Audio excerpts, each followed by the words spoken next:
Wonder Egg Priority is a brand new anime that debuted in the second week of winter 2021.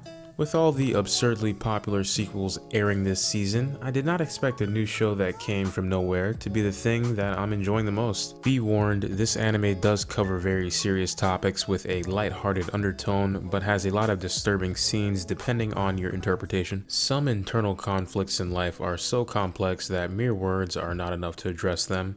Those conflicts emerge from regrets through decisions or lack thereof, which then have an impact on not only us, but also others around us. Our protagonist is a 14-year-old girl named Ooto, who was bullied by her schoolmates for her heterochromia, which is when one's eye's iris is a completely different color compared to the other eye. She eventually stops going to school completely and embraces life as a shut-in. One night, she hears some strange voices that lead her to pick up a gotcha egg that looks like a real egg. She is then transported into a dream/nightmarish world. In this world, reality and dreams blend. The liminal space Ai lands in is in her school, though there's a distinct edge of uncanny horror as she wanders the halls. Lily's decorated a desk. Students draw the kanji for die on someone's belongings. Gossip stings her ears. It's gut punch after gut punch up until Ai comes across the reason why, in the form of her hatching egg, and is forced back into a living nightmare.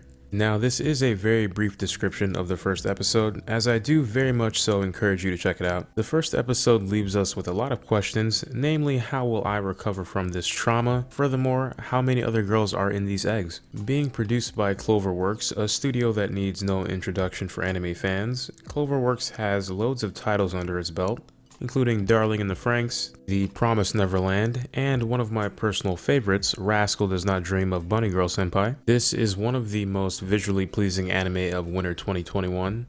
Bold colors are used for the dream world, which contrasts with the dull monotony of the real world. The dream world looks and feels just as visceral as the real world, but stands out with a surrealist, abstract imagery. Horrifying creatures add to the creepy atmosphere in the dream world. The layered sound design and the mesmerizing background music also contribute greatly to accentuate characters, emotions, and the fantastical world building. The OP is a short affair that perfectly sets the theme of reminiscing on painful memories.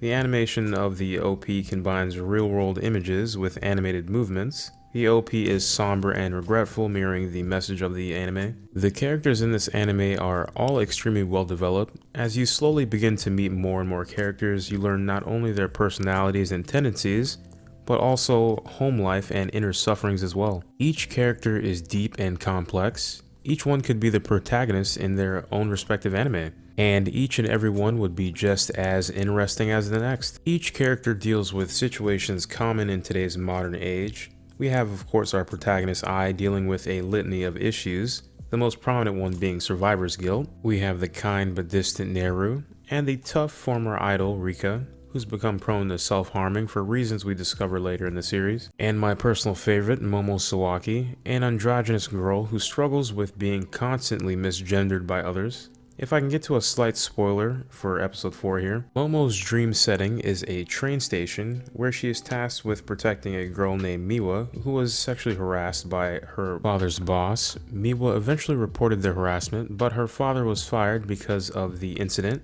and her mother blamed her for it. Miwa's story highlights a very real difficulty faced in the real world, with victim blaming and retaliation becoming very common. This is one of many topics explored in this series. In a very busy season for anime, this has definitely flown under the radar. If you're a fan of a certain series, you'll notice that there are many elements that seem similar to Madoka Magica, including the mixing of art styles to portray different dimensions, the shift between light and dark tones, and mysterious figures that recruit young girls to carry out missions. I do feel that it takes at least the first 2 episodes to really get invested, because the first episode lacks in a good explanation and establishment of the world, which might not help people get interested in watching it past the first episode, but I really do recommend watching it further beyond that. The second episode does an excellent job at picking up where the first episode lacked. As confusing as a story it is, it does an amazing job at world building, throwing you straight into a mysterious, unfamiliar place that is quickly taken away from you as the story continues. Wonder Egg Priority is my favorite anime of this season.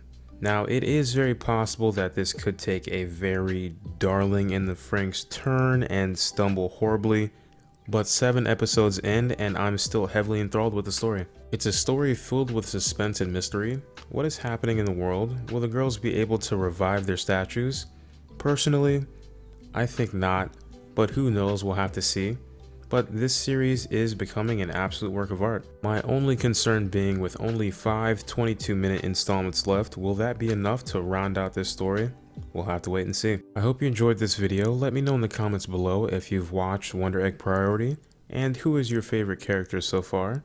And do you think that this is one of the best anime to come out from winter 2021? Please consider leaving a like and subscribing. Thanks for watching, and I hope to see you in the next one.